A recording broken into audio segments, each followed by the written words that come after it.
Oke.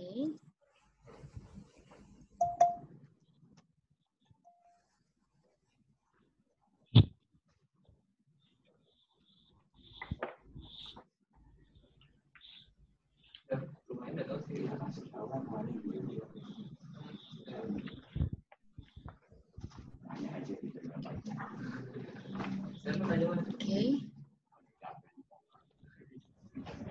Materi kita itu terkait inspeksi K3 dalam bidang konstruksi.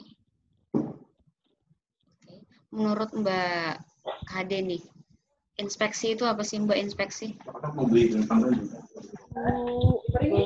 Di lapangan. Pemeriksaan. Ya.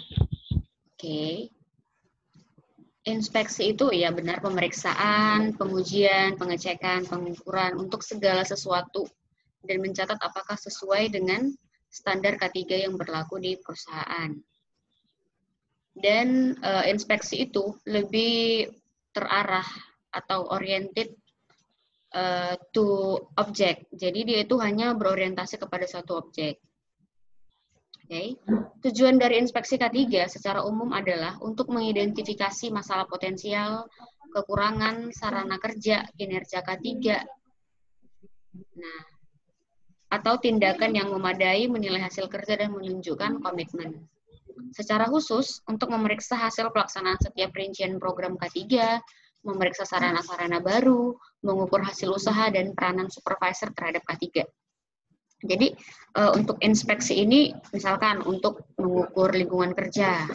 Jadi satu checklist nanti satu form itu khusus untuk menilai atau memeriksa satu objek saja. Nah, beda dengan audit. Audit adalah kita ingin melihat keberhasilan atau pencapaian penerapan suatu sistem di tempat kerja. Misalkan seperti sistem manajemen keselamatan konstruksi. Jadi kita melihat satu perusahaan itu secara sistematis keseluruhan. Bukan hanya bagian safety, tetapi semua secara dokumen, secara data, secara keamanan, pengawasan, pengadaan barang. Nah, makanya dikatakan sistematis. Klasifikasi inspeksi sendiri ada 4. Inspeksi umum berkala dilakukan bersama berbagai disiplin. Nah, untuk inspeksi umum berkala ini, inspeksi untuk alat-alat yang sudah dijadwalkan. Misalkan ada yang per 1 bulan. Untuk misalkan untuk mengecek inspeksi genset. Jadi yang dicek itu adalah filternya, olinya, gitu. Terus untuk inspeksi sewaktu-waktu atau mendadak karena suatu sebab yang perlu. Nah, ini misalkan ketika kita melakukan P2H, pemeriksaan pengujian harian. Nah, ketika dilakukan P2H, ditemukan beberapa kelainan. Atau biasa sering disebut dengan inspeksi korektif. Jadi perlu dilakukan inspeksi lebih lanjut karena ada sebab-sebab tertentu.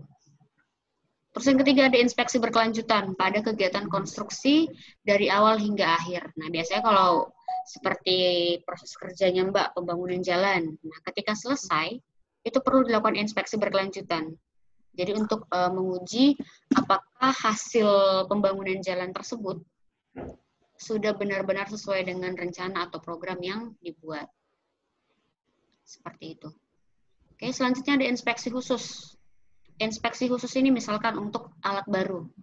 Alat baru yang baru tiba gitu kan, baru sampai, jadi harus dilakukan inspeksi awal. Itu dia untuk inspeksi khusus. Ini terkait perbedaan antara audit dan inspeksi. Audit itu merupakan upaya mencari ketidaksesuaian di dalam sistem di mana kegiatan dilakukan terhadap area keseluruhan sistem K3 yang ada di perusahaan. Jadi lebih secara keseluruhan. Semua aspek, semua bidang, semua departemen ini di audit. Gitu. Sedangkan inspeksi, upaya menemukan sumber bahaya dengan memeriksa standar yang berhubungan dengan bahaya tersebut. Misalkan, inspeksi lingkungan kerja. Jadi sudah ada nih nilai ambang batas, sudah ada standarnya. Ketika berada di atas standar yang berlaku, nah perlu dilakukan pengendalian-pengendalian. Ketika berada di bawah, tepat di standarnya atau di bawah itu berarti masih aman. Nah, makanya dikatakan adalah untuk memeriksa sumber-sumber bahaya yang mungkin terjadi. Audit mengukur efektivitas dari pelaksanaan suatu sistem. Sedangkan inspeksi menemukan kesesuaian dari suatu objek. Audit difokuskan terhadap suatu sistem, dan inspeksi difokuskan terhadap suatu objek. Audit itu penekanan terhadap proses, dan inspeksi penekanan terhadap hasil akhir. Kenapa dikatakan audit penekanan terhadap proses? Nah, karena untuk membentuk suatu sistem itu perlu ada beberapa bagian-bagian di dalamnya. Sama kayak misalkan kita berbicara terkait roda-roda gigi. Nah, kalau cuma satu, cuma roda gigi aja itu kan tidak bisa bergerak. Jadi perlu ada sling, perlu ada rantai, perlu ada penggerak mula. Jadi namanya sistem itu adalah satu kesatuan. Makanya dikatakan penekanan terhadap proses. Sedangkan untuk inspeksi, penekanan terhadap hasil akhir. Nah, untuk inspeksi ini hasil akhir yang saat ini kita temui, itulah yang akan kita nilai. Misalkan, ada alat baru yang sudah dipakai selama 2 tahun. Nah, setelah pemakaian selama 2 tahun, apa saja perubahan yang terjadi? Apakah masih sesuai dengan nameplate yang awal atau ada beberapa kelainan? Nah, itu yang diinspeksi, itu yang diperiksa. Kalau ada kelainan, ada perubahan, itu yang perlu dilakukan perbaikan. Selanjutnya untuk audit itu metode pelaksanaannya tinjauan ulang, mencari kesesuaian dan observasi. Sedangkan untuk inspeksi lebih ke pengujian secara teknis dan mendetail.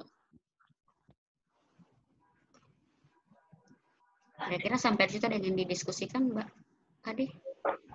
Oh, berarti kalau kayak inspeksi ini sering kita lakukan, tapi kalau audit agak...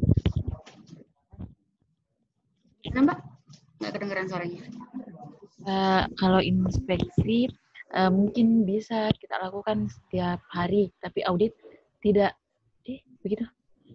Oh, kalau inspeksi harian ada memang inspeksi harian, namanya P2H, pemeriksaan pengujian harian.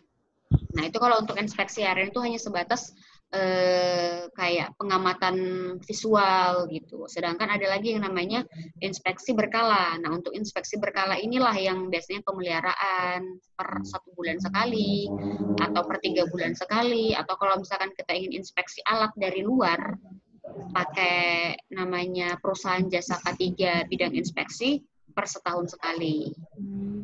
Karena apa namanya, setiap selesai pekerjaan itu kita juga biasa inspeksi. Begitu biasa, kalau misalnya pekerjaan galian ya diinspeksi lagi apakah sudah sesuai sama perencanaannya. Benar. Kayak gitu. Kalau audit kan karena memang kita harus mengaudit secara keseluruhan satu perusahaan, nah itu tidak bisa sehari-hari dilakukan. Nah, jadi memang harus ada penjadwalan karena kan audit, namanya audit kita itu ingin memeriksa secara sistem. Jadi harus ada persiapan-persiapan dari dokumen, data-data, bukti-bukti yang perlu. Nah, itu makanya audit itu biasanya kalau untuk internal itu 1 tahun sekali. Eksternal itu per 3 tahun. Oke. Nah, ini mengenai siklus sistem manajemen K3. Sistem manajemen K3 itu sendiri ada 12 elemen. Nah, itu nanti nggak usah dibahas, di skip aja karena nggak ada materi terkait audit. Oke, mengenai inspeksi K3, tujuan inspeksi itu yang pertama mengidentifikasi kondisi tidak aman dan tindakan tidak aman. Inilah yang dikatakan dengan pemeriksaan harian biasanya. Pemeriksaan harian atau P2H. Menentukan penyebab dasar, melakukan perbaikan, dan bukan mencari kesalahan. Nah, ini dia, bukan mencari kesalahan. Ketika pun melakukan inspeksi, kita menemukan beberapa kelainan atau ada perubahan, seperti itu bukanlah untuk mencari kesalahan orang yang bertanggung jawab. Ya, kembali lagi untuk mengidentifikasikan semua kondisi tidak aman dan tindakan tidak aman. Jadi kita bisa memberikan rekomendasi perbaikan atau pengendalian. Istilahnya kayak kita itu bisa lebih memprediksi agar tidak terjadi yang namanya risiko-risiko kecelakaan kerja ataupun penyakit akibat kerja. Keuntungan inspeksi yang pertama dapat melakukan perbaikan dengan segera. Ada kontak langsung dengan karyawan. Karyawan tanggap terhadap kondisi tidak aman dan tindakan tidak aman. Menetapkan alat keselamatan yang sesuai. Meningkatkan kesadaran terkait K3 dan menjalankan program K3 yang telah disusun. Nah, biasanya kalau terkait inspeksi K3 eksternal, itu biasa sudah ada di program K3 tahunan. Audit K3 juga biasa sudah ada di program K3 tahunan. Oke. Dan siapa sih yang bertugas melakukan inspeksi? Yang bertugas melakukan inspeksi adalah pengawas. Kenapa? Yang pertama karena memiliki kepentingan pribadi. Kepentingan pribadi yang dimaksud di sini adalah seorang pengawas. Itu memang sudah tugas dan wewenangnya untuk melakukan inspeksi. Dan juga pengawas adalah seseorang yang ditujukan memiliki kemampuan, memiliki pengetahuan, dan skill untuk melakukan yang namanya inspeksi. Selanjutnya yang kedua, paham terhadap kondisi daerah kerja. Karena memang bekerja di situ, sering melakukan yang namanya pemeriksaan harian, berarti emang dia paham terhadap kondisi daerah dan lingkungan kerjanya. Yang ketiga, paham sifat dan tabiat pekerja.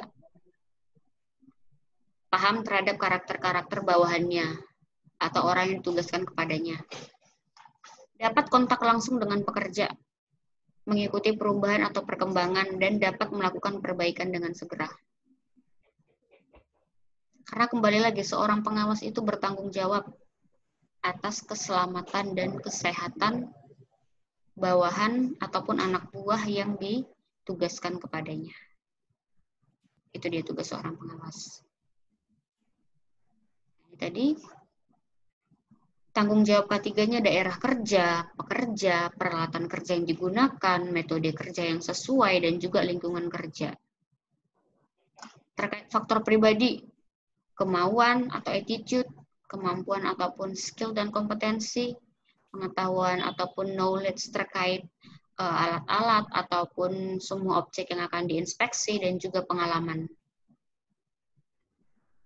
Nah, karena dari pengalaman ini bisa meningkatkan yang namanya kemampuan ataupun kompetensi dari seorang pengawas. Bersikap. Nah, seorang pengawas itu diharapkan memiliki sikap yang positif dan rasional. Jujur, fleksibel, dan programatis. Jadi seorang pengawas itu diharapkan dapat mengambil keputusan-keputusan yang baik, keputusan-keputusan yang rasional, dan jangan sampai mengikuti yang namanya perasaan ataupun bias. Misalkan, seorang pengawas ada sedikit slack atau ada sedikit yang dinamakan problem dengan anak buah. Nah, walaupun ada problem ketika kita temui lingkungan kerja tidak aman, tetap harus memberikan yang namanya peringatan. Gitu. Jadi harus tetap benar-benar seseorang yang jujur, positif, rasional. Seperti itu. Oke, terkait inspeksi itu ada dua jenis. Yang pertama, apabila dikategorikan terkait tanggung jawab inspeksi, ada inspeksi eksternal dan internal. Untuk inspeksi eksternal, nah itu tadi yang saya katakan, menggunakan jasa perusahaan K3 yang sudah memiliki surat keputusan penunjukan dari Kemenaker untuk melakukan inspeksi. Dan untuk inspeksi internal, ini adalah inspeksi yang dilakukan oleh tenaga kerja di dalam perusahaan yang juga telah memiliki kompetensi terkait inspeksi. Misalkan ada kegiatan inspeksi alat berat. Yang melakukan adalah seorang tenaga kerja yang memang sudah mendapatkan pendidikan dan pelatihan serta juga sertifikat sebagai inspektor PAA. Terus terkait jenis inspeksi, ada inspeksi tidak terencana dan inspeksi terencana. Untuk inspeksi tidak terencana adalah inspeksi yang dilakukan apabila ditemui hal-hal korektif atau kelainan di tempat kerja. Nah, jadi inspeksi ini adalah sering dikatakan juga inspeksi tidak terduga. Terus untuk inspeksi terencana adalah inspeksi yang sudah dijadwalkan. Bisa per 1 bulan sekali, 3 bulan sekali, seperti itu. Terus setelah kita melakukan inspeksi, perlu dibuatkan yang namanya lembar laporan kondisi atau lembar inspeksi. Nah, apa sih fungsi dari lembar inspeksi atau lembar laporan kondisi tadi? Yang pertama sebagai dasar penentuan tindakan. Nah, misalkan ketika kita melakukan inspeksi atau pemeriksaan ditemukan beberapa kelainan, jadi kita bisa memberikan pengendalian seperti apa.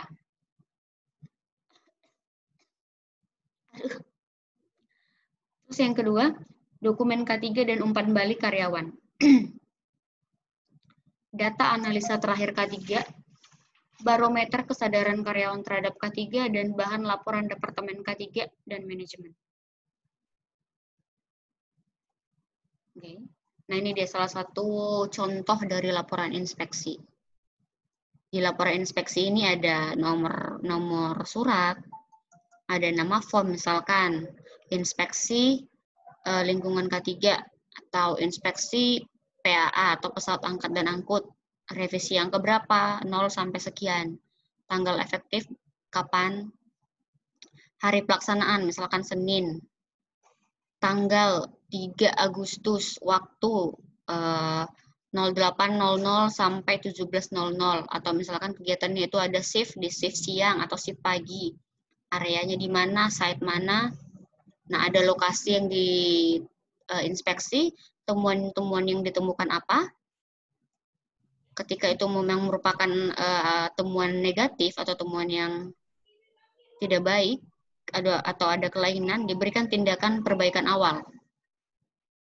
Nah, untuk dasar inspeksinya menggunakan apa? Misalkan ISO kah? Atau menggunakan Permenaker nomor berapa? Regulasi-regulasi. Nah, untuk tanggal penyelesaian nih, ketika memang tadi ada tindakan perbaikan, misalkan kita jadwalkan akan diperbaiki atau dikendalikan besoknya, hari Selasa. Nah, sedangkan aktualnya mungkin bisa dieksekusi hari Rabu. Nah, di sini untuk kita bisa meninjau keberlanjutan pengendalian atau perbaikan dari temuan yang ditemukan ketika melakukan inspeksi. Nah, terus selanjutnya ada inspektornya siapa saja? 1, 2, 3. Nah, tanda tangan, penanggung jawab area, dan juga akan ada tembusan ke bagian safety, bagian lingkungan, kepala departemen, dan ke bagian file atau dokumen administrasi. Kayak gitu. Kira-kira sampai di situ ada yang ingin ditanyakan atau didiskusikan Pak Kade? Di-unmute dulu Mbak audionya.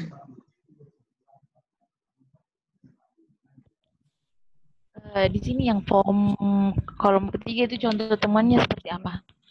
Temuan, misalkan ketika ingin inspeksi alat berat. Inspeksi alat berat ditemukan ada tangga, nah yang sudah tidak sesuai. Misalkan kadang kan ada tuh Mbak, saking orang operatornya ataupun mungkin pengawasan yang kurang, tangganya itu diikatkan dengan kabel atau dengan tali. Nah, padahal kan itu tidak aman gitu. Itu bisa jadi temuan. Atau misalkan ketika dilakukan inspeksi harian, ditemukan barang-barang maintenance atau barang-barang engineering tidak di tempat yang sewajarnya. Di bawah alat berat atau mungkin di dekat antara bahan-bahan B3 dengan bahan-bahan yang bisa mengakibatkan api las gitu di dekat, berada pada posisi yang sangat dekat. Nah, itu bisa jadi temuan. Nah, perbaikannya seperti apa? Mungkin bisa dengan memberikan jarak, memisahkan jarak aman, memberikan bariket, dan lain-lain. Seperti itu. Kira-kira, Mbak. Oke. Nah, ini kira-kira untuk 5 informasi yang perlu ditulis di lembar pengamatan. Tindakan tidak aman yang diamati, terus kita bisa merekomendasikan tindakan perbaikan yang segera. Selanjutnya, tindakan pencegahan tidak terulang seperti apa? Ini terkait yang namanya penyebab dasar. Berarti kita harus membuat yang namanya SOP. Standar. Misalkan untuk melakukan inspeksi, standarnya seperti apa? Seperti itu. Terus selanjutnya ada tanda tangan dan nama jelas serta nomor karyawan. Yang selanjutnya, tanggal dikeluarkan lembar pengamatan tersebut. Itu. Nah, ini untuk inspeksi terencana. Contohnya apa? observasi atau pengamatan terkait tata papan ataupun housekeeping. Inspeksi periodik ada inspeksi bagian, tempat, ataupun objek yang kritis, dan juga untuk daerah tidak aktif atau ditinggalkan. Nah, untuk daerah tidak aktif ataupun ditinggalkan, biasanya ini ada inspeksi periodik atau inspeksi berkalanya. Kenapa seperti itu? Istilahnya kayak supaya kita dapat mengamankan properti perusahaan. Ketika memang daerah ataupun alat tersebut jarang dikunjungi, jarang digunakan, jangan sampai rusak. Seperti itu. Oke, 6 prinsip observasi K3. Semua kecelakaan itu dapat dicegah. K3 merupakan tanggung jawab semua karyawan. Semua bahaya itu harus diamankan. Melatih karyawan bekerja aman. Pencegah kecelakaan merupakan usaha yang mulia dan bekerja aman sesuai dengan kondisi pekerjaan. Nah, sebenarnya terkait K3 itu ya bagaimana membudayakan K3. Bagaimana membudayakan sadar terhadap K3. Gitu. Apalagi istilahnya pekerjaan konstruksi banyak menggunakan buru-buru kasar, bener nggak Mbak? Iya. Banyak menggunakan buru kasar, seperti itu. Dan apa kemarin Mbak untuk APD yang standar dari perusahaan yang disediakan? Helm, sama rompi, sama itu sepatu. aja sepatu. Ya. 3 itu. Nah, kadang banyak nih pekerja udah disediakan helm, rompi, sepatu, tapi tidak pakai helm. Iya. Atau tidak pakai sepatu. Bahkan ada yang kaki ayam gitu kan. Ya, hari ini dipakai terus besoknya lagi hilang. Ya itu.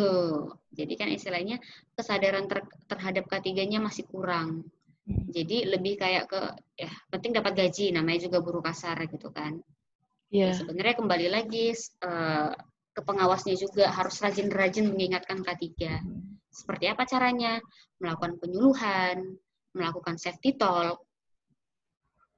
Jadi sebelum bekerja itu semua karyawan dikumpulin, dikasih wejangan lah, dibilangkan safety talk atau safety briefing terkait K3. Nah, kadang karyawan itu kalau misalkan awalnya nih dipaksa untuk K3, nah dia akan melakukan dengan terpaksa. Setelah dia melakukan dengan terpaksa, dia itu akan jadi bisa. Nah, setelah bisa, dia akan terbiasa untuk sadar akan K3. Nah, sudah terbiasa ya pasti akan jadi terbudaya. Kayak gitu, walaupun memang untuk mencapai budaya K3 itu butuh jangka waktu yang terbilang tidak singkat. Apalagi pekerjaan konstruksi, pekerjaan yang kontrak 6 sampai 1 tahun paling lama gitu ya, Mbak. 6 tahun 6 bulan ataupun 1 tahun. Nah, untuk mencapai budaya K3 itu kalau menurut saya nih 6 bulan itu kurang. Itu kan makanya kebanyakan pekerjaan konstruksi itu yang buru-buru kasar itu tidak sadar akan K3. Gitu. Ya, kalau misalkan memang seperti itu, kembali lagi ke pengawasnya. Pengawasan yang lebih ditingkatkan. Gitu sih. Ada yang ingin didiskusikan, Mbak Kade? Kan ada beberapa teman juga yang jadi K3, posisi K3 di proyek. Nah, itu kan kadang teman saya ini dia kesulitan pas ada beberapa pekerja yang datang terus mengatakan keluhan penyakitnya. Nah, teman saya kan ini basicnya bukan di bidang kesehatan.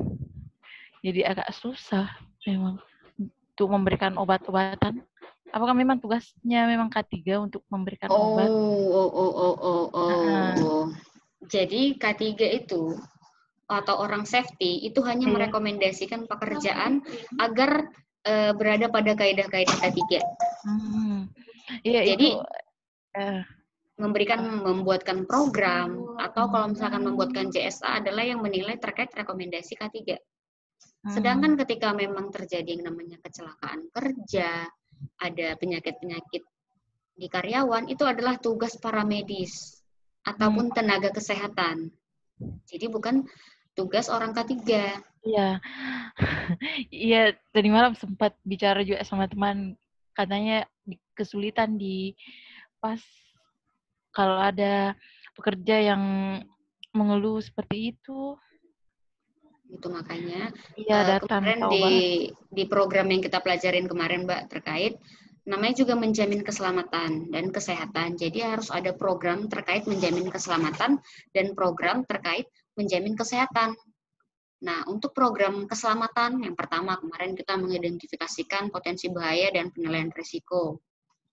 Memberikan penyuluhan, pembinaan, pelatihan K3, memberikan pengawasan. Nah, untuk menjamin kesehatan seperti apa? Menyediakan petugas kesehatan ataupun para medis di tempat kerja. Atau kalau misalkan perusahaan yang merupakan perusahaan besar biasanya ada klinik. Atau yang paling minimal deh, ada personil dan juga fasilitas P3K. Yang mana ketika memang namanya pembangunan jalan itu kan pekerjaannya mobilitasnya tinggi. Seperti itu ya Mbak. Jadi biasanya harus ada nih satu orang petugas P3K ataupun mungkin first aider yang memang sedia tanggap sedia di tempat kerja. Dan ketika pun memang itu adalah pekerjaan yang sangat mobilisasinya tinggi, harus membawa yang namanya kotak P3K. Sesuai dengan item-item yang ada di kelasnya, apakah menggunakan yang kelas A, B, atau C. Seperti itu. Jadi bukan tugas K3 yang memberikan obat atau apa, karena tetapi satu lagi, untuk obat-obatan seperti obat mual, obat sakit perut, obat sakit kepala, itu tidak ada di kotak P3K. Jadi ketika memang harus menyediakan obat-obat generik seperti itu, harus menyediakan minimal perawat yang sudah berlisensi nurse dan hypercase. Kayak gitu sih secara regulasinya. Gitu, Mbak. Karena untuk di kotak P3K itu tidak akan mendapat sanksi ketika ditemukan atau diaudit ada obat-obat generik. Berarti lumayan bahaya juga sebenarnya ini pekerjaannya yang menempuh ini. Iya, berbahaya gitu Mbak. Jadi istilahnya memang karena dia membuatkan program. Dia juga tensi. Kalau tiba-tiba nih, misalkan terjadi kecelakaan, diinspeksi, dan ditemukan tidak ada tenaga medis. Yang melakukan itu adalah K3. Dia K3, tapi di kotak P3K-nya ada obat-obatan generik. Bisa kena sanksi perusahaan. Kayak gitu. Gitu sih, Mbak. Oke. Kita lanjut terkait tadi inspeksi secara observasi.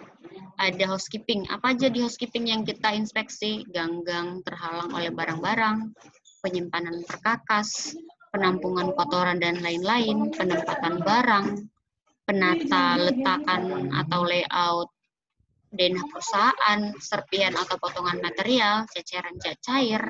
Nah, itulah yang akan diinspeksi. Selanjutnya terkait penentuan objek kritis seperti apa? Potensi-potensi kerugian yang mungkin terjadi, pengalaman perawatan, yang pasti sebenarnya lebih ke data-data ataupun catatan selanjutnya. Jadi ketika nih memang ada terjadi kecelakaan, baik itu nermis ataupun kecelakaan-kecelakaan kecil lain, diharapkan itu harus selalu dilaporkan. Kenapa harus selalu dilaporkan? Agar kita bisa menganalisis. Kita bisa mempelajari datanya. Kita bisa mengidentifikasi kira-kira kecelakaan ini apa sih penyebabnya? Apa sih bahaya yang ada di pekerjaan itu? Jadi kita bisa membuat analisis sedemikian rupa. Gitu. Kira-kira Mbak Kade. Nah, misalkan terkait pengendalian dan pencegahan kebakaran, harus ada yang namanya sistem alarm dan deteksi. Seperti smoke detector, hack detector, flame detector, itu untuk di bangunan perusahaan. Ada sistem penyiraman atau sprinkler. evakuasi kebakaran seperti apa, ada dibuatkan yang namanya sistem tanggap darurat kebakaran. Terkait pemadam api portable atau APAR yang kemarin sudah kita bahas, APAR. Nah, biasanya di perusahaan yang paling banyak itu menggunakan APAR si merah DCP, Dry Chemical Powder. Nah, itu yang paling banyak. Padahal sebenarnya kalau terkait kita membahas dampak lingkungannya, DCP itu sangat menyebabkan polusi udara dari serbuknya. Yang paling efektif sebenarnya untuk di perusahaan, di perhotelan, di rumah, itu adalah si APAR dengan isian CO2. Tetapi memang budgetingnya lebih tinggi. Terkait pencegahan kebakaran. Nah, untuk pencegahan kebakaran ini, yaitu tadi dengan adanya alarm, adanya drilling, gitu. Pengurungan kebakaran, bagaimana metode-metode pemadaman kebakaran. Ada yang menggunakan metode cooling atau pendinginan, smothering atau pelapisan, starvation, dan juga inhibition. Pemberitahuan kebakaran, bagaimana cara pelaporan ketika terjadi keadaan darurat. Nah, biasanya untuk apabila terjadi keadaan darurat, baik itu bencana alam, kebakaran, ataupun mungkin kecelakaan kerja, harus semua karyawan itu harus tahu nomor keadaan darurat. Nah, ketika memang sudah terhubung dengan panggilan darurat, yang dikatakan pertama kali adalah emergency.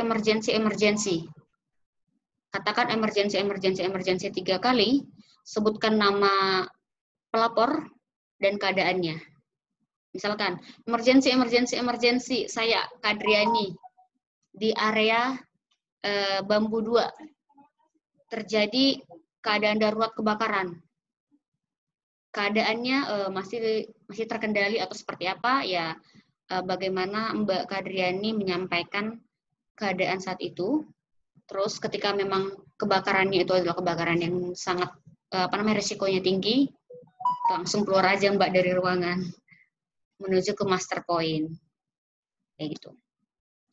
Terus terkait pelayanan kebakaran ini seperti di perusahaan yang memang beresiko tinggi, itu bukan hanya fire fighter saja yang ada, biasanya ada tim damkar, paling minimal tim pemadam kebakaran kelas D atau personal pemadam kebakaran. Untuk di tingkat selanjutnya ada regu. Itu untuk tim pemadam kebakaran kelas C. Oke. Terus terkait peralatan kebakaran. Nah, untuk peralatan kebakaran biasanya harus ada hidran, selang hidran, kayak gitu. Ini untuk pengendalian dan pencegahan kebakaran. Kalau memang seperti keadaannya pembangunan jalan yang memang mobilisasinya tinggi, biasanya APAR harus ada minimal, atau membawa yang namanya selang hidran. Ketika terjadi emergensi darurat kebakaran, bisa langsung menghubungkan selang hidran dengan pipa hidran yang ada tersedia di jalan yang terdekat. Kayak gitu, Mbak.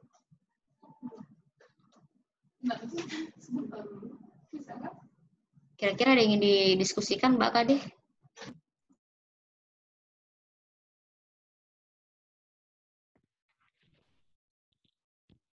Belum, Mbak. Lanjut.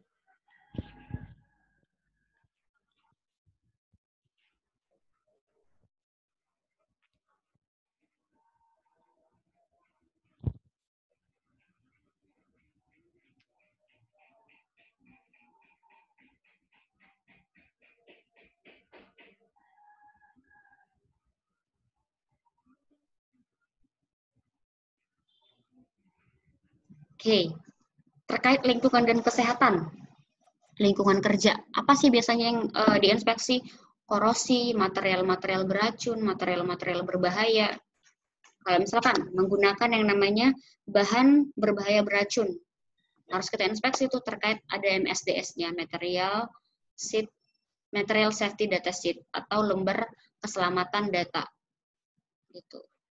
Jadi kita bisa melihat komposisi-komposisinya seperti apa, Nah, di MSDS itu tercantum apakah material atau bahan ini eksplosif kah, mudah terbakar, mudah meledak, atau mudah apa. Jadi kita bisa mengendalikan penempatannya. Gitu. Misalkan kalau dia mudah terbakar atau mudah meledak, harus menyimpan di tempat yang suhu ruangan. Jangan yang dekat terpapar dengan sinar matahari. Menyimpan jauh dari sumber-sumber peralatan listrik. Nah, itu kembali ke penanganan apabila menggunakan material ataupun bahan-bahan yang butuh penanganan lebih. Seperti itu. Terkait ventilasi. Nah, ini juga penting nih ventilasi.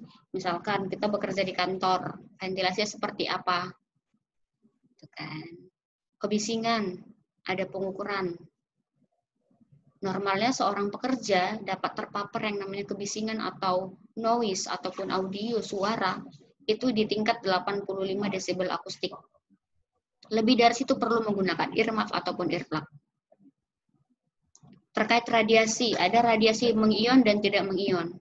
Ketika terdapat radiasi mengion, contoh alfa, beta, gamma, omega, nah itu perlu baju khusus yang kita pakai. Full body shield gitu. Jadi ada baju khusus yang dipakai agar kita tidak terkena radiasi.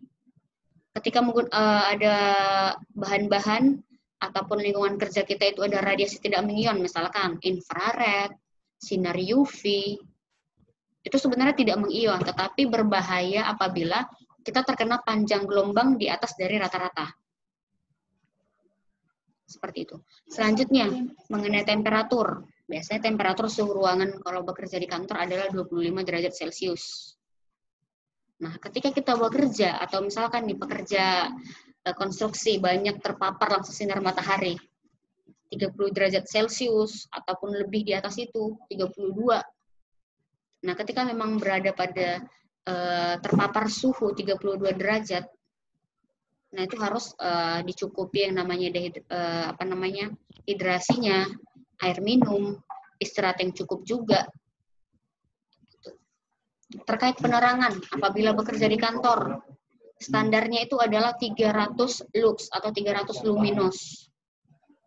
Di atas dari situ atau di bawah dari situ cepat mengakibatkan yang namanya mata lelah dan konsentrasi yang tidak fokus. Terkait bahan berbahaya sudah masuk ke atas dan alat pelindung diri. Alat pelindung diri ini juga harus sering diinspeksi. Jangan sampai mengganti APD ketika APD benar-benar sudah tidak layak pakai. Itu temuan yang sangat kritikal seperti itu. Karena APD itu ada regulasinya untuk penggantian.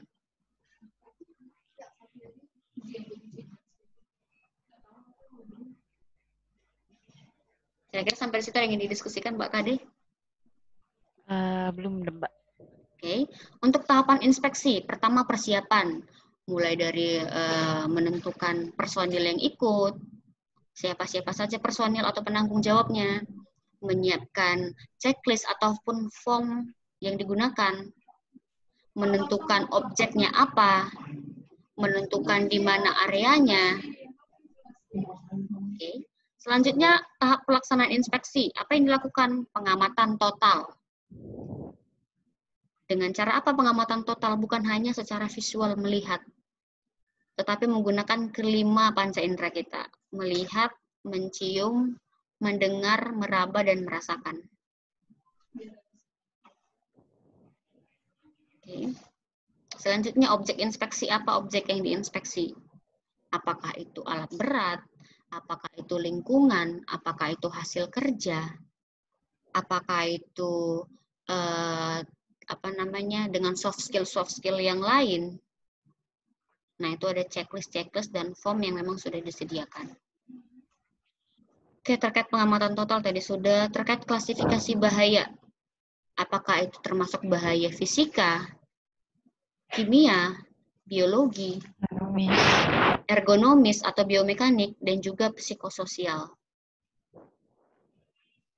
Terus terakhir ketika kita sudah melakukan inspeksi, selanjutnya adalah membuat yang namanya laporan. Dan setelah kita membuat laporan, perlu dikomunikasikan kembali ke manajemen dan juga ke setiap departemen ataupun pekerja yang terkait. Seperti itu. Sampai di situ ada yang ingin didiskusikan, Mbak Kade?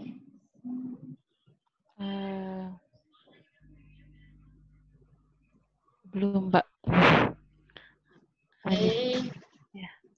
Kalau boleh ini nanti di-share deh Mbak, boleh untuk salah satu checklist inspeksi di tempatnya Mbak. Oh iya. Mungkin inspeksi berkelanjutan hasil dari pekerjaan pembangunan, atau mungkin inspeksi alat beratnya boleh, atau inspeksi apapun yang memang berhubungan sama dilakukan. inspeksi. Oh iya. Ya, atau inspeksi terkait commissioning juga boleh. Oke. Inspeksi sampai di situ. Dan juga mengenai pelaporan kecelakaan, ada nih salah satu unit kompetensi kita mengenai pelaporan kecelakaan. Nah, untuk pelaporan kecelakaan ini, sebenarnya sebelum melaporkan kecelakaan, secara manajemen, kita perlu melakukan yang namanya investigasi kecelakaan. Nah, terkait investigasi kecelakaan, itu biasanya ada tim khusus. Ataupun ketika memang tidak ada tim khusus, biasanya melakukan investigasi adalah pengawas-pengawas, tetapi bukan dari departemen itu. Misalkan, terjadi kecelakaan kerja, fatality, ataupun mungkin kecelakaan yang menyebabkan kecelakaan berat. Terjadi kecelakaan, yang melakukan inspeksi, yang melakukan investigasi adalah pengawas lain yang bukan di departemen itu. Terus, sebelum melakukan yang namanya investigasi, perlu mencari semua data-data, semua bukti-bukti, semua gambar-gambar, dokumen-dokumen terkait. Nah, setelah itu kita analisis. Setelah dianalisis, kita bisa melihat dari penyebab dasar, penyebab tidak langsung, dan penyebab langsung. Selanjutnya, setelah itu kita buatkan dalam bentuk laporan kecelakaan. Biasanya yang paling simpel itu menggunakan 5W 1H. Apa kecelakaannya, siapa yang menjadi korban, di mana kecelakaan itu terjadi, kapan, bagaimana, dan mengapa. 5W 1H. What, who, where, when, why, dan how. Gitu. Yang paling simpel sih pakai metode 5W tambah 1H. Untuk yang namanya pelaporan kecelakaan. Kalau boleh tahu nih, boleh share di tempat kerjanya atau semasa bekerjanya Mbak Kade. Pernah nggak Mbak terjadi yang namanya kecelakaan?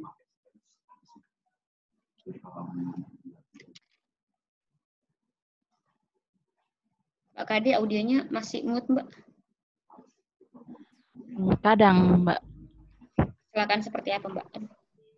Kayak, tapi masih skala kecil, kayak tertusuk besi tulangan. Ya. Tusuk. Terus gimana Mbak pemberlakuan selanjutnya? Membawa ke rumah sakit atau dengan petugas P3K atau seperti apa? Ya, masih bisa diobati. Oke. Iya. Berarti memang sudah ada personil petugas P3K-nya ya? Iya. Jadi pas kalau lagi kerja lagi pakai kos tangan, sarung tangan. Sarung tangan. Oke. Gimana tuh Mbak selanjutnya investigasinya? Pelaporannya di iya. Pelaporan seperti apa kemarin Mbak? Belum terlalu tahu juga ya Mbak. Cuma kayaknya gimana nih? Iya, karena kayaknya tidak ada pelaporannya deh. Nah, itu dia. Padahal nih, misalkan nanti Mbak Kade-nya jadi ahli K3 konstruksi di tempat kerja, selanjutnya adalah akan membuat pelaporan. Iya. Semua pelaporan, baik itu pelaporan kecelakaan kerja, dari yang mulai nermis sekalipun, tingkat ringan, sedang, berat, sampai bahkan fatality. Harus melaporkan setiap kegiatan program K3 yang sudah berjalan, melaporkan program-program K3 per 3 bulan sekali ke Disnaker setempat. Itu nanti ya kalau misalkan memang nanti ada juga ahli ketiga umum di tempat kerjanya, bisa berkolaborasi gitu untuk membuat laporan-laporan terkait. Nah, itu tadi dia kelemahannya, ketika kecelakaan itu tidak kita laporkan, itu akan menjadi pertama, jadi stigma yang negatif nih kepada karyawan. Jadinya karyawan dapat menilai sendiri sakitnya. Cuman tergores, cuman tertusuk aja. Enggak sampai yang kayak gimana-gimana, enggak sampai yang harus ada amputasi dan lain-lain. Gitu. Dan juga jadi lebih kayak menurunkan responsibility dari perusahaan. Gitu. Tapi ya kembali lagi, semua ada kebijakan-kebijakan perusahaan lah terkait yang seperti itu. Oke, kira-kira ada lagi yang didiskusikan, Mbak? Terkait inspeksi dan juga pelaporan kecelakaan.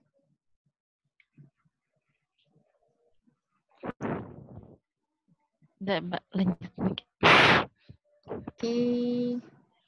Ini kita ke kemarin yang di lampiran G. Oh ya, ini ya kayaknya ada juga, mau saya tanyakan sedikit di JSA, formulir JSA. Nah, di JSA kan ini ada urutan langkah pekerjaan.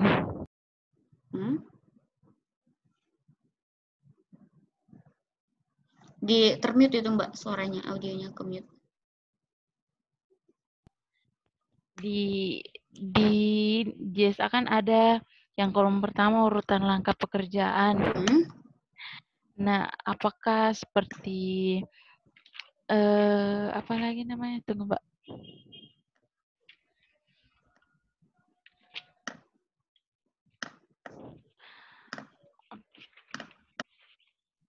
Apakah jika seperti pekerjaan bukan.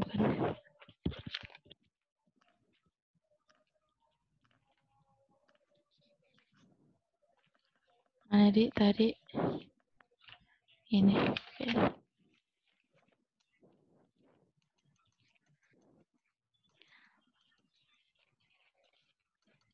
Apakah masuk kayak mobilisasi sama manajemen dan keselamatan lalu lintas di situ?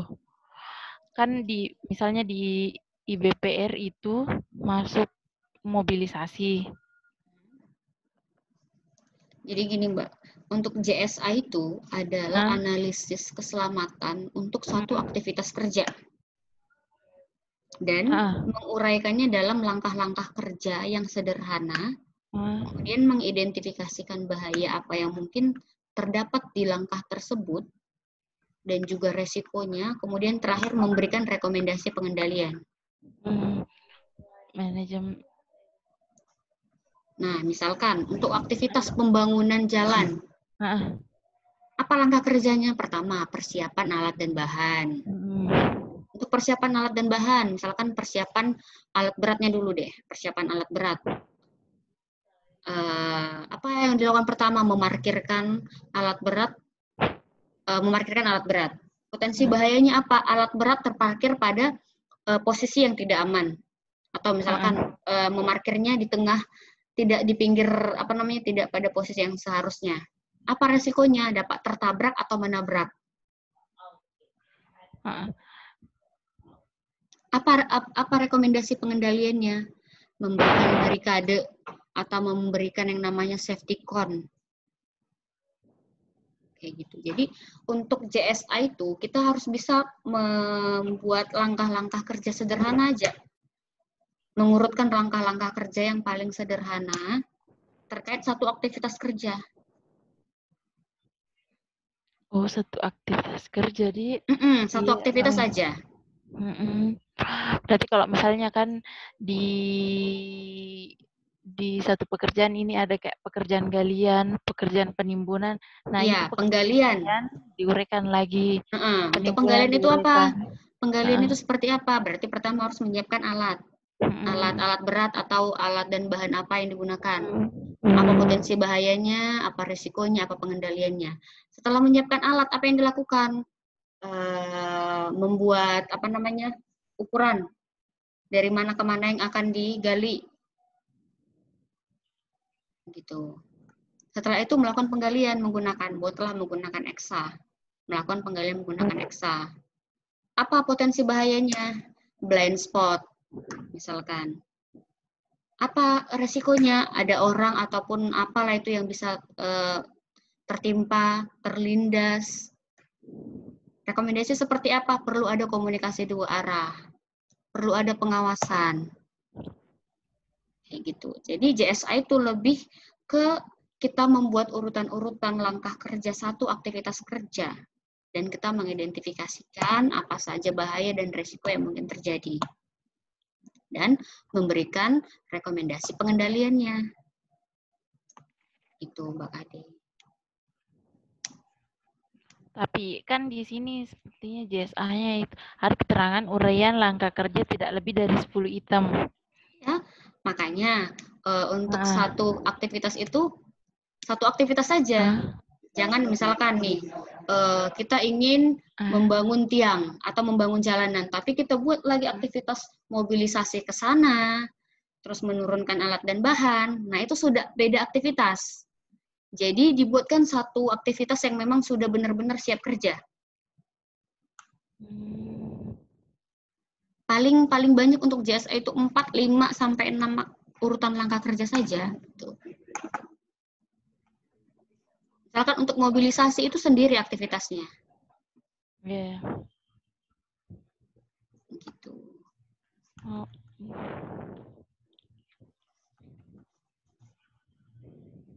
Dan kembali lagi, ketika kita merekomendasikan pengendalian itu harus melihat dari yang paling atas dulu. Dari eliminasi, kalau memang eliminasi tidak memungkinkan turun ke substitusi. Tidak memungkinkan lagi turun ke rekayasa engineering. Tidak memungkinkan lagi turun ke rekayasa administratif. Ini pasti. Kenapa? Usahakan pekerjaan itu harus ada SOP. Usahakan pekerjaan itu sudah ada JSA atau paling minim ada yang namanya work instruction atau instruksi kerjanya. Karena kalau instruksi kerja ataupun JSA ataupun SOP itu pasti sudah ada. Dan terakhir ya pasti harus menggunakan yang namanya APD yang diwajibkan. Kayak gitu. Mbak Kade.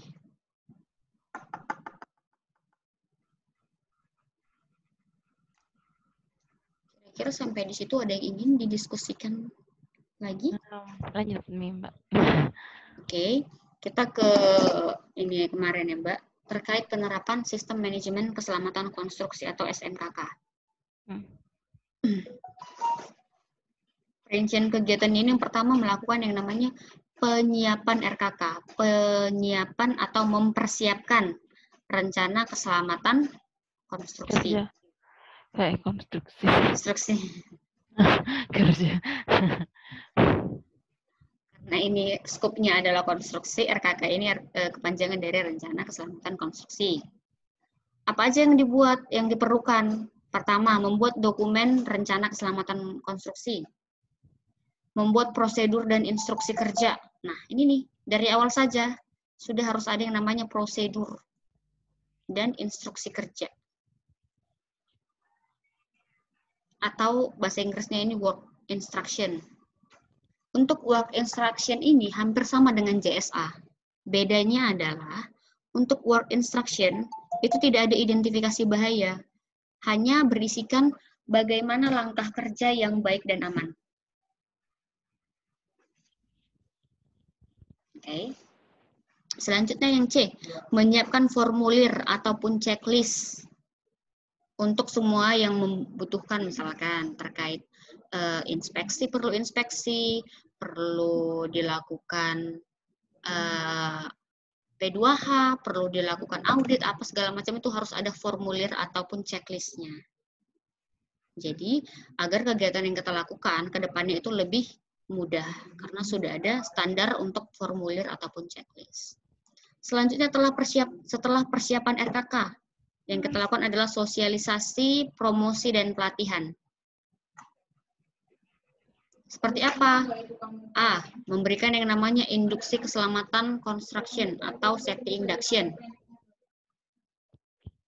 Nah, untuk safety induction atau induksi keselamatan itu lebih tepatnya kepada orang baru, karyawan baru, orang-orang visitors yang bukan pekerja.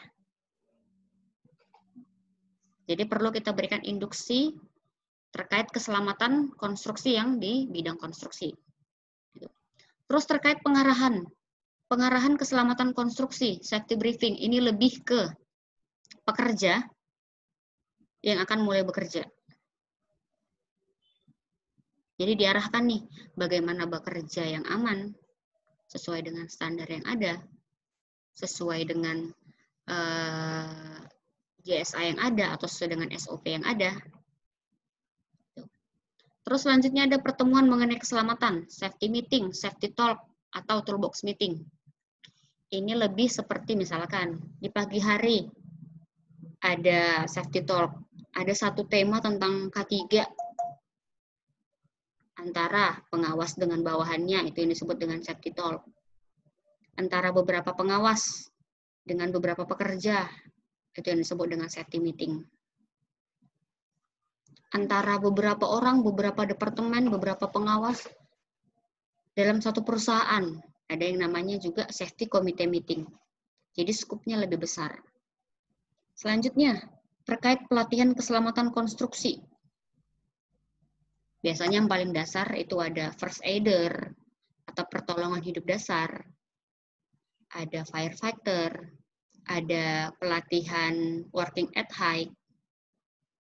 Itu. Terkait sosialisasi HIV dan AIDS, simulasi keselamatan konstruksi. Apabila terjadi yang namanya kecelakaan, simulasi seperti apa? Bagaimana rencana tanggap darurat, rencana darurat yang bisa dilakukan ketika terjadi kecelakaan. Memberikan spanduk atau banner K3. Yang paling simpel ada bendera K3, ada spanduk-spanduk bebas kecelakaan, spanduk Giro LTI, spanduk SMK 3, spanduk apa lagi biasanya?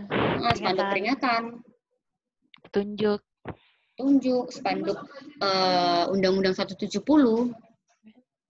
Gitu. Selanjutnya poster. Nah, ini poster juga. Poster ini lebih kayak misalkan menggunakan APD, apa-apa saja APD yang wajib yang harus digunakan ketika memasuki area kerja. Terus selanjutnya papan informasi K3. Nah, misalkan ada artikel-artikel K3, ada jadwal pertemuan, ada kebijakan-kebijakan K3 yang baru, itu di papan informasi. Selanjutnya nih ada alat pelindung diri dan alat pelindung kerja. Nah, untuk alat pelindung kerja ini, bagaimana kita melindungi proses kerja kita? Gitu. Ada misalkan jaring pengaman atau safety net, tali keselamatan, lifeline, penahan jatuh, safety deck, pagar pengaman, guard railing, pembatas area, restricted area, pelindung jatuh, fall arrestor, perlengkapan keselamatan bencana lainnya. Misalkan juga ada yang namanya forcible entry tools. Itu masuk ke alat pelindung kerja. Untuk alat pelindung diri, ya ada helm safety, goggle safety, face shield, SCBA, earplug atau earmuff, masker, safety gloves, safety shoes, rubber safety, full body harness, life vest, safety vest, sampai apron ataupun coverall. Terus selanjutnya, apa asuransi dan perizinan? Nah, ini nih yang paling penting terkait asuransi. Yang paling seminim-minimnya untuk tenaga kerja, ada jam sospek.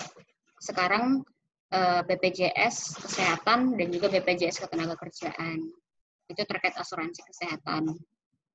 Atau bisa juga dengan menambahkan asuransi-asuransi swasta lainnya. Terus apa lagi? Ada surat izin layak operasi untuk alat dan material. Terus apa lagi? Ada sertifikat kompetensi kerja, SIO, surat izin operasi. Terus apa lagi? Surat pengesahan organisasi K3, P2K3. Nah, untuk P2K3 ini bisa dibentuk apabila perusahaan sudah menerapkan yang namanya SMK3 atau Sistem Manajemen Keselamatan dan Kesehatan Kerja. Jadi itu wajib harus membentuk yang namanya P2K3. Kembali lagi, mengapa perusahaan harus menerapkan SMK3? Lihat di PP 50 2012 dikatakan apabila perusahaan memiliki karyawan di atas dari 100 orang atau perusahaan memiliki resiko yang tinggi. Untuk pekerjaan konstruksi itu adalah resiko yang tinggi. Jadi harus wajib menerapkan SMK3. Terus selanjutnya perizinan terhadap lingkungan kerja. Terkait lingkungan kerja ini biasanya banyak menggunakan pihak ketiga seperti Sukovindo untuk penilaian terkait limbah B3, penanganan lingkungan hidup. Nah, itu untuk terkait lingkungan kerja. Selanjutnya, personil keselamatan konstruksi. Ada ahli K3 konstruksi atau petugas keselamatan konstruksi. Ada petugas tanggap darurat, emergency response team. Untuk emergency response team ini ada struktur organisasinya nanti.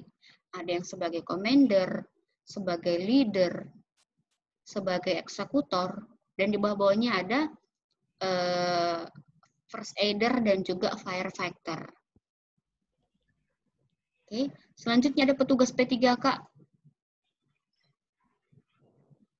Ada petugas pengatur lalu lintas atau flagman. Tenaga medis dan atau kesehatan. Nah, ini tadi sebagai tenaga kesehatan di tempat kerja. Jangan sampai petugas P3K yang memberikan obat. Itu tidak bisa, itu jadi temuan. Harus ada tenaga medis, seminimal-minimalnya perawat yang sudah berlisensi nurse dan juga sudah mendapatkan sertifikasi Hypercare. Selanjutnya ada petugas kebersihan lingkungan, OBK, housekeeper, atau kalau misalkan ada gudang, ada warehouse keeper, gitu. Selanjutnya terkait fasilitas sarana, prasarana, dan alat kesehatan. Nih, ada fasilitas P3K, ada kotak P3K, ada tandu, obat luka, perban, dan lain-lain. Ada ruangan P3K, tempat tidur pasien, tabung oksigen, stetoskop, timbangan berat badan, tensimeter. Ada alat peralatan pengasapan, fogging. Ada obat pengapasan juga, pengasapan, dan ambulan. Terus terkait rambu-rambu, ini rambu petunjuk, rambu larangan, rambu peringatan. Biasa rambu peringatan ini segitiga, di tengahnya ada tanda seru, itu peringatan. Ya. Rambu kewajiban, nih biasanya ada rambu-rambu di depan area masuk kerja. Area wajib APD, gitu. Rambu informasi, misalkan untuk daerah-daerah licin, daerah-daerah landai, biasanya ada itu kayak safety cone yang di depannya diberikan stiker atau kertas poster. Nah, daerah ini licin, daerah ini landai, dan lain-lain. Ada rambu pekerjaan sementara. Biasanya ini dilengkapi dengan barikade, atau polis line. Jalur evakuasi. Biasanya untuk jalur evakuasi ini di dekat tangga darurat yang ada gambar tangga, itu dia jalur evakuasi. Terus tongkat pengatur lalu lintas, warning light stick. Nah, ini untuk yang tadi yang flagman. Kerucut lalu lintas ataupun traffic cone atau safety cone. Lampu putar atau rotary lamp, ya biasanya kalau lampunya merah tuh putar-putar. lampu selang lalu lintas. Terus terkait konsultasi dengan ahli terkait keselamatan konstruksi. Harus ada ahli lingkungan, ada arsitek, ada ahli teknik jalan, ahli teknik jembatan, ahli teknik bangunan gedung. Kemudian, terkait kegiatan dan peralatan terkait dengan pengendalian risiko keselamatan kerja. Harus ada pemeriksaan dan pengujian peralatan, baik internal ataupun eksternal. Harus ada APAR. Penempatannya seperti apa? Per 10 meter itu harus ada satu APAR. Sirine. Untuk sebagai tanda apabila terjadi yang namanya keadaan-keadaan darurat. Ada bendera K3. Ada lampu darurat atau emergency lamp. Ketika memang nanti sumber listriknya mati, ada emergency lamp. Pemeriksaan lingkungan kerja secara limbah dan juga polusi suara. Pembuatan kartu identitas pekerja atau KIP. Program inspeksi dan audit eksternal. Pelaporan dan penyelidikan insiden atau kecelakaan. Patroli keselamatan. Biasanya ada safety patrol. Atau closed circuit television atau yang sering disingkat dengan CCTV.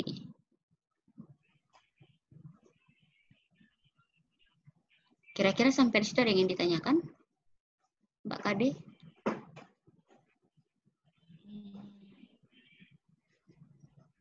Lanjut, Mbak. Oke.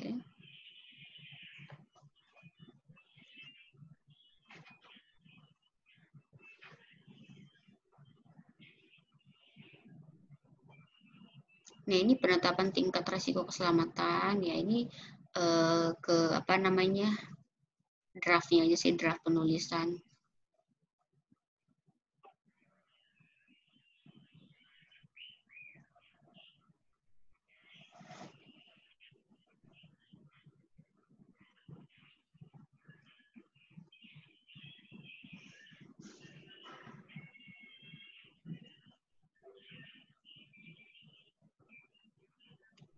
Ini untuk perincian pembayaran atau perincian biaya.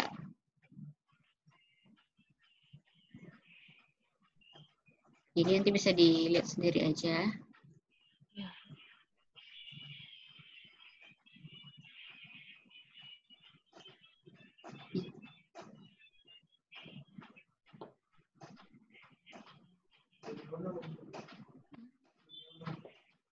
Ini untuk lampiran. Ketika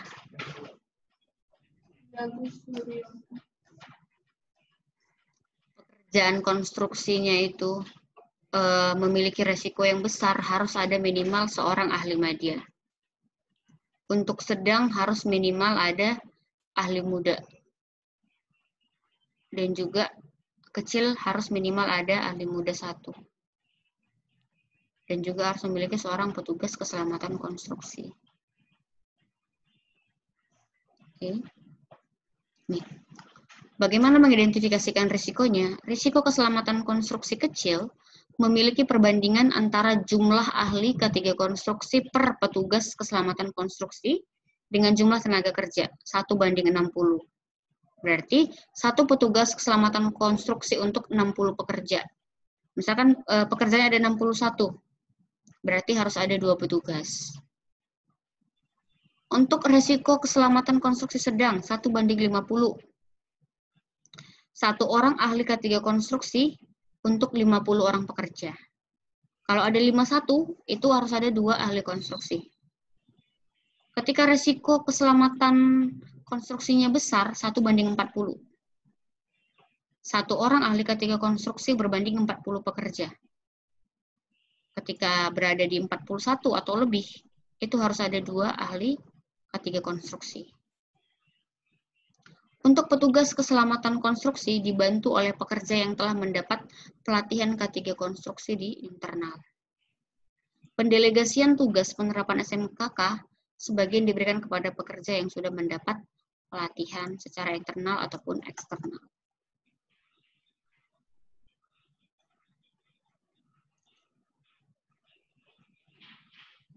Kira-kira sampai di situ ada yang ingin didiskusikan, Mbak Kade? Boleh, Mbak. Ini bisa dibaca aja sendiri nanti. Ya.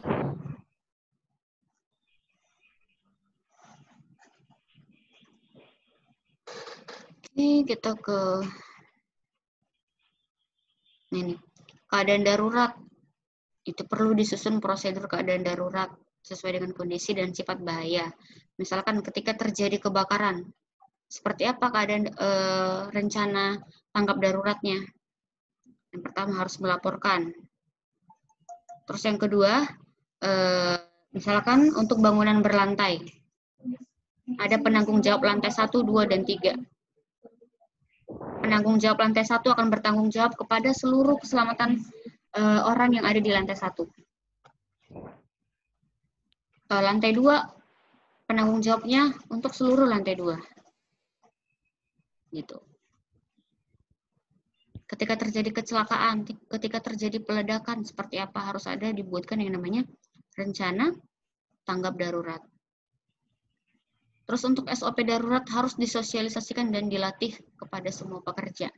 Misalkan yang paling simpel aja untuk pelatihan kebakaran atau drill kebakaran. Biasanya secara regulasi ataupun secara standar itu per 6 bulan sekali. Tapi kadang ada yang melakukannya per 1 tahun sekali. Jadi dilakukan drill kebakaran. Jadi seperti apa untuk mengeksekusi rencana tanggap darurat tadi? Ya itulah yang akan dipraktekkan atau di drill atau dilatih. Seperti itu. Nih. Terkait accident investigation and reporting system, sistem investigasi kecelakaan dan pelaporannya. Semua kecelakaan dan kejadian selama proyek harus diselidiki oleh petugas yang terlatih dengan tujuan untuk mencari penyebab utama agar kejadian serupa tidak terulang kembali. Semua kecelakaan atau kejadian harus dicatat dan dibuat analisa serta statistik kecelakaannya. Digunakan sebagai bahan dalam rapat komite K3 proyek. Audit K3 tadi udah. Ini peraturan perundangan K3 bidang konstruksi bangunan. Ini ada Undang-Undang 170 tentang keselamatan kerja, Permen 11 1980 tentang K3 konstruksi bangunan. Ada SKB Menaker Perusahaan Kerjaan Umum 174/1986 dan 104 tahun 1986 tentang K3 pada tempat kegiatan konstruksi beserta pedoman pelaksanaan K3 pada tempat kegiatan konstruksi. Nah, ini bisa dibaca sendiri aja deh Mbak terkait perkembangan peraturan.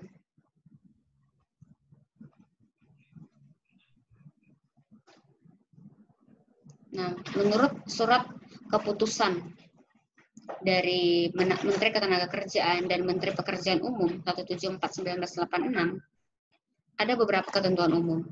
Penyelenggaraan pekerjaan konstruksi wajib memenuhi ketentuan tentang keteknikan, keamanan, keselamatan, dan kesehatan kerja, perlindungan tenaga kerja dan lingkungan kerja, untuk mewujudkan tertib penyelenggaraan pekerjaan konstruksi. Kemudian terkait kontrak kerja, perlindungan tenaga kerja yang memuat ketentuan tentang kewajiban para pihak dalam pelaksanaan K3 serta jam kerja. Peraturan yang terbaru sekarang, ketika ada tenaga kerja baru, baik itu magang ataupun kontrak, per 1 hari dia bekerja itu harus dilaporkan ke Jam Sostek atau ke BPJS untuk diterbitkan yang namanya BPJS Ketenagakerjaan. Seperti itu. Tentang penyelenggaraan pekerjaan konstruksi, ketentuan ketenagakerjaan meliputi persyaratan standar keahlian dan keterampilan yang meliputi bidang-bidang dan tingkat keahlian serta keterampilan yang diperlukan dalam pelaksanaan pekerjaan konstruksi.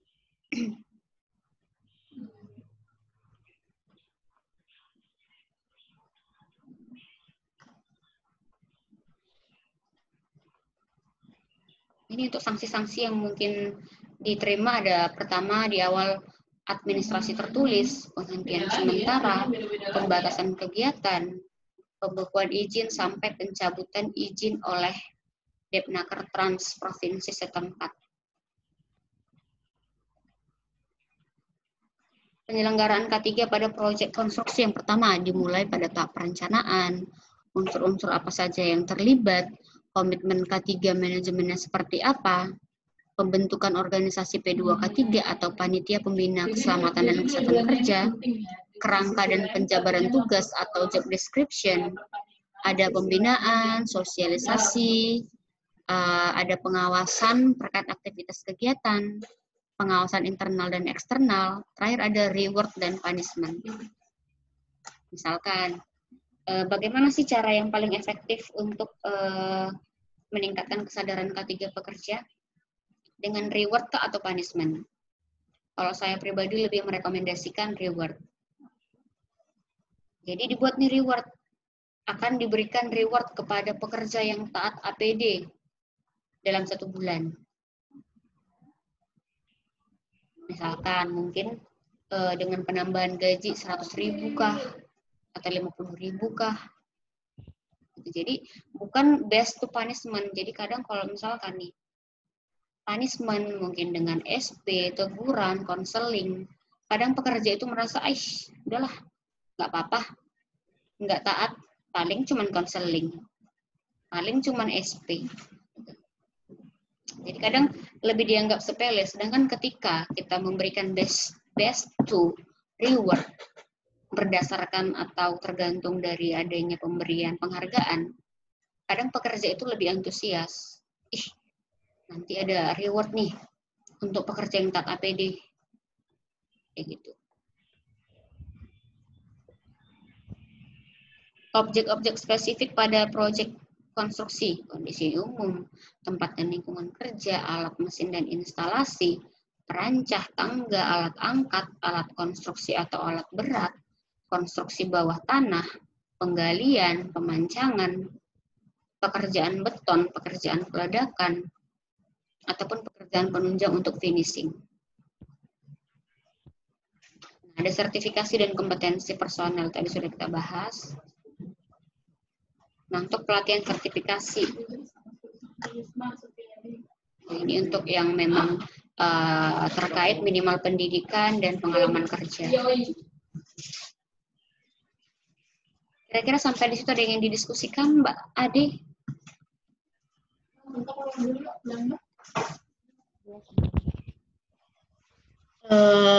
Kita akan ada pre-assessment sekarang atau nanti malam? Jam 8. Itu bagaimana? Gimana, Mbak? Nggak jelas suaranya. Iya, halo. Gimana? Nanti malam, Mbak. Iya, nanti malam. Itu metodenya bagaimana? Kalau boleh tahu, ini Mbak sudah mengirimkan ke Mbak semua persyaratan seperti tas foto, CV. Tas foto kayaknya belum, sama CV juga belum. Oke, coba dikirim ke saya, Mbak ya. Iya, cari dulu di email ya. Foto, CV, KTP, ijazah, surat pengalaman ataupun surat keterangan kerja ini Mbak dari perusahaan kah? Apanya? Atau ikut pribadi? Oh, ikut pribadi. Oke, ikut pribadi berarti surat pengalaman kerja aja. Iya. Sebelum-sebelumnya. Dikirim ke WA saya aja, Mbak. Oh iya. Itu metodenya nanti malam kayak bagaimana, Mbak? Jadi ujiannya kan besok tuh, Mbak. Uji kompetensi dengan asesor untuk spesifikasi konstruksi. Karena ini ahli muda, mungkin dengan Pak Herwindo atau siapa besok. Jadi untuk pre-assessment-nya itu direncanakan kalau misalkan Mbaknya hari sekarang. Atau kalau misalkan pengen ikut gabung dengan peserta yang lain, ada tapi dengan skema yang berbeda. Nanti malam jam 8. Wita. Oh, itu tapi sama bagaimana kalau itu nanti malam? Nanti malam. Iya, metodenya pre-assessment itu yang dibahas adalah bagaimana untuk petunjuk teknis uji besok, Peraturan-peraturannya seperti apa, ketentuannya seperti apa, dan juga akan ada seperti simulasi. Ya, supaya besok ujian di Mbak. Gimana Mbak? Oh ini nanti malam kayak GR gitu, gladi resik. apa? Kayak seperti GR atau gladi resik untuk ujian besok. Oh iya. Gimana Mbak? Nanti malam. Ikut yang malam aja. Ya. Oke, siap kalau gitu. Kalau ikut yang malam, pertemuan kita hari ini sampai di sini. Untuk yang checklist ditunggu ya Mbak, checklist inspeksi. Iya. Dan juga persyaratan administrasinya. Oke. Baiklah, pertemuan kita hari ini sampai di sini. Terima kasih atas partisipasinya Mbak Kade. Kita ketemu lagi malam nanti di 20 WITA di saluran yang sama. Ya. Terima kasih. Selamat siang.